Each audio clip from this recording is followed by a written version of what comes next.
Hello mga tea! Tara, samahan nyo kami ngayong araw! For today's ganap, naisipan nga namin ni Bebe Pau Pau na mag-date. Aga nga kaming gumising ngayon para makapagsimba kami dito sa Baclaran Church. At dahil hindi nga kami nakapag-breakfast, dito na nga lang kami kumain ng empanada at buko shake. Sobrang nakaka-refresh nga tong drinks na nabili namin. Pagkatapos nga, dumiretso na agad kami dito sa loob ng Baclaran Church. Familiar na nga rin pala ako dito mga tea dahil bata pa lang ako, sinasama na ako ng lola ko dito. Nagdasal at nagpasalamat lang kami sa mga blessings namin ngayon. Hindi na nga kami masyado nag-ikot-ikot dyan mga tea. Fast forward, pagkatapos nga namin mag-freshen up, gumayak na nga kami dito. Dahil hindi pa nga kami nakakakain sa Manam, nagkayayaan nga kami na kumain doon. Nung sinama kasi kami doon nila Ninang, nasarapan talaga kami. Kaya sabi ko kay Bebe, bago kami umuwi ng Japan, gusto ko nga ulit kumain doon.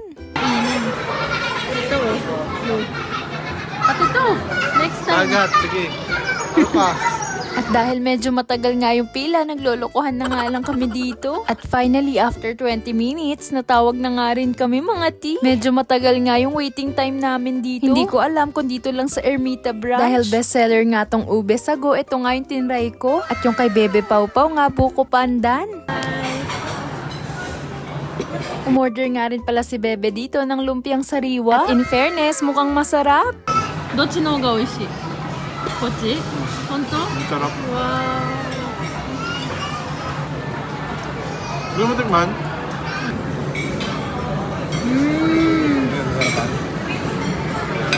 Hindi nga ako kumakain yan mga tea, pero nako, sobrang sarap talaga nung dito sa Mana. Umorder din pala kami nitong crispy sisig. Pero parang nag-iba nga yung quality nila at sumubrang tigas na nga nitong crispy sisig. At syempre, hindi mawawala tong watermelon sinigang. Sobrang nagbabalance talaga yung tamis ng watermelon dito sa sinigang. Pag umuwi nga yung pamangking kong dalawa at yung kapatid ko, gusto ko nga ipatry to sa kanila. Yeah. これ美味しい。ほら見て。Watermelon.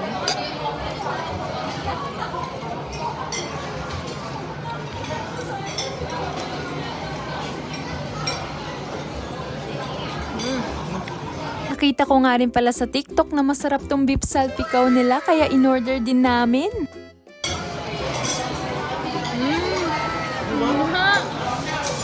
Oishi. 柔らかいパンの。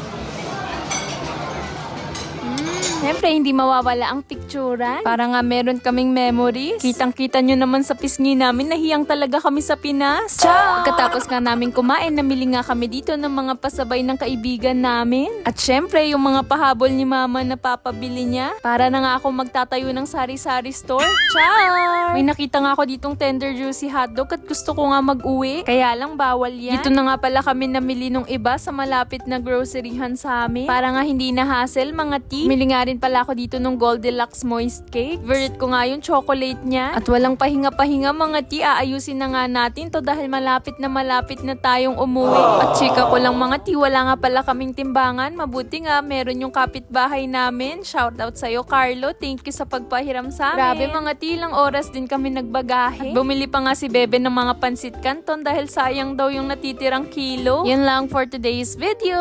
I hope you enjoyed this vlog. Thank you for watching. それじゃあ、またね。バイバイ。